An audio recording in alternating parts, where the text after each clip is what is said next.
to get that started. The men's home is going wonderful, and so we're just excited to get some women into the home and get things started for them.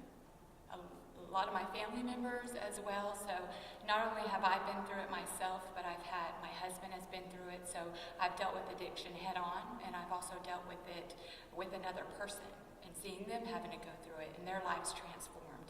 And I know the struggle where it seems like there's no way out of it. And that's how it is. It's like a revolving door and the vicious cycle once you get into addiction, because you get sucked into a lifestyle, not only a lifestyle, but a need for the drug just to live on a normal basis. And I've battled with street drugs and come out of that, and I was also prescribed Suboxone, which is a big, huge thing right now, which is another addiction that people feel comfortable in because they are prescribed it, and but it alternates how you think and the way you view things. And so I'm a big advocate on getting people off of Suboxone, because a lot of doctors prescribe it as a lifetime drug, and I just don't agree with that. And I know from personal experience that it's possible to overcome that. And the word says that we will overcome by the blood of the Lamb and the word of our testimony, and I'm a walking testimony. So I have a passion to see other women come out of that. I have children. I could have lost my children in my addiction. I thank God that I never did. But I want to see families be restored and mothers restored with their children and their homes be restored. And I know that it's possible. So I'm excited. I've seen it happen, not through the home with us, but just through people coming to church, and women and men that have come into the church and gotten their families back. We're just getting the ball rolling for the women's home. We have our home in place. We are taking in donations for all the things that, it's so much that comes in with something like that.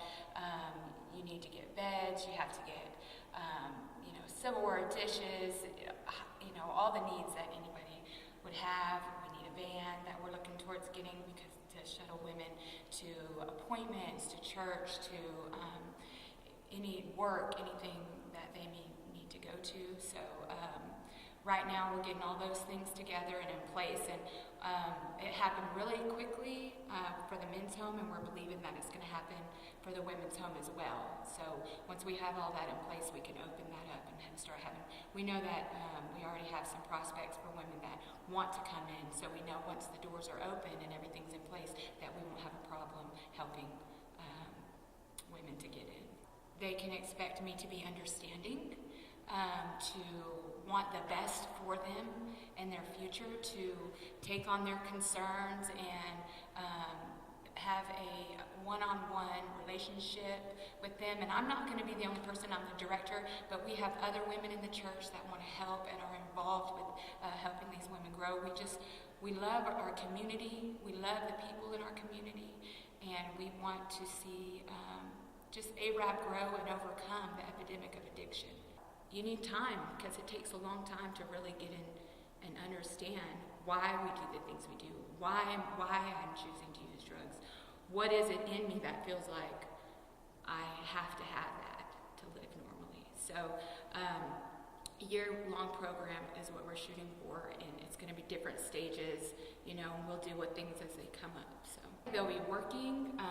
We'll be going out and getting jobs provided for them in a safe environment, and then they'll come to a point where they'll be able to start saving money when it comes to, them getting out on their own, and we'll help set those things up. So it's not like we're just going through a program and then bam, you're out the door. We're going to help these women and these men have a savings, understand what expenses come with living on your own, and what responsibilities come along with that, what you're going to need, and getting those things in place for them will help them find homes. So it's a lot that goes into that, and we're not just going to send them out there, okay, your 12 months is up, and somebody may need to be there a little longer than 12 months. Everybody's different, so it's really just taking things head on with each individual person. we want to open as soon as possible. So anybody that wants to give or donate, we are trying to take in donations. We've had some businesses, local businesses, that helped us with some things at the church before, and some things with the men's home. So, we're grateful for that. We know we have a great community that reaches out to help in situations like this. So we're taking anything from, mattresses to money towards getting a van, or, turning our power, or anything like that. Anything that you would think to need to start from scratch to get your own home, we need all those things as well.